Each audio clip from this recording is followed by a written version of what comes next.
السلام علیکم ورحمۃ اللہ وبرکاتہ۔ جی، آپ کا سوال تھا کہ پگڑی پر مسح اور موضوع پر مسح کرنے کے متعلق حدیث، تو اس کے بارے میں صحیح مسلم کی حدیث ہے، اس کا نمبر ہے 274۔ یہ ایک لمبی حدیث ہے جس میں حضرت مغیرہ بن شعبہ رضی اللہ تعالیٰ عنہ بیان کرتے ہیں، تخلف رسول اللہ صلی اللہ علیہ وسلم وتخلفت معه فلما قضى حاجته قال امعك ماء۔ فرماتے ہیں مغیرہ بن شعبہ رضی اللہ تعالیٰ عنہ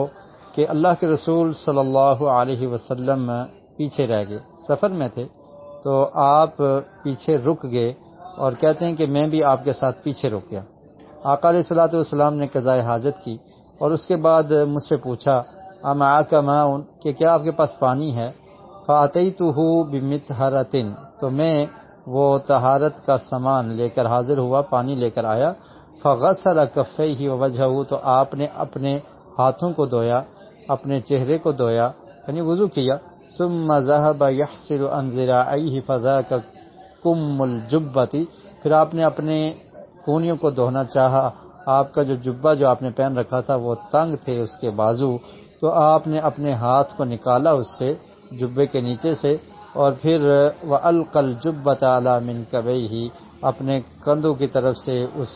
پر پانی بہا دیا، وَغَسَلَ ذِرَاعَيْهِ، اور پھر اپنے بازو کو دھویا۔ جی، اب آپ کے متعلق وہ جملہ ہے وَمَسَحَ بِنَاصِيَتِهِ وَعَلَى الْإِمَامَةِ وَعَلَى خُفَّيْهِ، پھر اللہ کے رسول صلی اللہ علیہ وسلم نے اپنی پیشانی کا مسح کیا اور امامہ پر مسح کیا، پیشانی خالی تھی اس پر، اور پھر جو پگڑی پہن رکھی تھی اس پر مسح کیا، امامہ پر، وعلی خفیہ، اور اس کے بعد پھر آپ نے موزوں پر بھی مسح کیا۔ تو موزوں پر جب مسح کرنا ہے اس کے لیے یہ ضروری ہے کہ آپ نے پہلے وضو کر کے موزے پہنے ہوں، اور پھر اس کے بعد جب آپ دوبارہ وضو کرنا چاہ رہے ہیں، آپ نے پہلے موزے نہیں اتارے، وضو کر کے پہنے ہیں، تو پھر آپ ان پر مسح کر سکتے ہیں۔ اور جو مسافر آدمی ہے وہ 3 دن تک کر سکتا ہے، جو مقیم ہے تو وہ صرف 1 دن کرے گا، یعنی 5 نمازیں ایک مسح کے ساتھ پڑھ لے گا۔ جی، ثم رکب ورکبت فانتہینا الی القوم، کہتے ہیں کہ پھر ہم سوار ہو گئے سواری پر، اور جو لوگ ہم سے آگے نکل چکے تھے وہاں تک، ان تک ہم پہنچ گئے، اللہ کے رسول بھی اور مغیرہ بن شعبہ رضی اللہ تعالیٰ عنہ بیان کرتے ہیں کہ میں بھی۔ وقد قاموا فی الصلاۃ، وہ لوگ انہوں نے نماز ادا کی اور نماز کے لیے وہ کھڑے ہو گئے، اور ان کو عبد الرحمن بن عوف رضی اللہ تعالیٰ عنہ جماعت کروا رہے تھے، اور 1 رکعت بھی وہ پڑھا چکے تھے۔ فلما احس بالنبی صلی اللہ علیہ وسلم ذهب يتأخر، تو جب